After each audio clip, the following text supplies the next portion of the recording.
Hello viewers, welcome back to my channel. তো আজকে আমি আপনাদের জন্য নিয়ে চলে এসেছি এই প্রখর গরমে শরীরকে ঠান্ডা এবং রিফ্রেশিং রাখার জন্য একদম ইজি আর খুবই হেলদি টেস্টি আম পুদিনার শরবতের রেসিপি। তো আসুন শুরু করা যাক রেসিপিটা। এই আমের শরবত বানানোর জন্য আমি এখানে 3টে কাঁচা আম নিয়েছি। প্রথমে পিলারের মাধ্যমে আমি কাঁচা আমের খোসাটা ভালোভাবে ছাড়িয়ে নিচ্ছি। আপনারা বটি দিয়েও ছাড়িয়ে নিতে পারেন।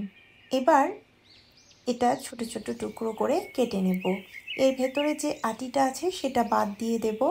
আর এই আম কিন্তু আটি খুব কঠোর হয়ে যায়নি, একদম নরম আটি রয়েছে। শরবতের জন্য এই ধরনের আম কিন্তু একদম পারফেক্ট। আর যদি আমে আটি হয়ে থাকে সেক্ষেত্রে কিন্তু আটি বাদ দিয়ে শুধু সাইডের থেকে আমের পাল্পটাকে আপনারা কেটে নিয়ে নেবেন।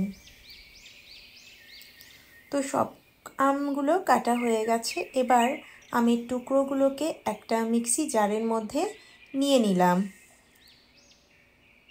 এরই সাথে যোগ করে দেব অল্প একটু ধনে পাতা, সামান্য একটু পুদিনা পাতা, হাফ চামচ নর্মাল খাবার লবণ, সাথে দিয়ে দিলাম 6-7 চামচ চিনি। চিনিটা অবশ্য আপনারা আপনাদের স্বাদ অনুসারে যোগ করবেন।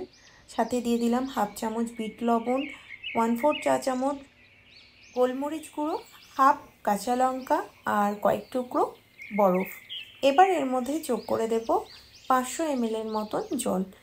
তবে অনেকের মিক্সি ছোট থাকার কারণে এতটা জল দিয়ে মিক্স করতে গেলে উপচে পড়ে। সেক্ষেত্রে অল্প জল দিয়ে প্রথমে ব্লেন্ড করে নেবেন, তারপরে কিন্তু ব্লেন্ড করার পরে বাকি জলটা মিশিয়ে দেবেন। ব্লেন্ড করে নেওয়ার পর পরিবেশনের জন্য আমি এখানে 2টো কাচের গ্লাস নিয়েছি। গ্লাসের মধ্যে কয়েক টুকরো বরফ দিয়ে দিলাম আর দিয়ে দেব অল্প একটু ভাজা জিরের গুঁড়ো। এটা অপশনাল, দিলে টেস্টটা ভালো লাগে, যদি না থাকে স্কিপও করতে পারেন।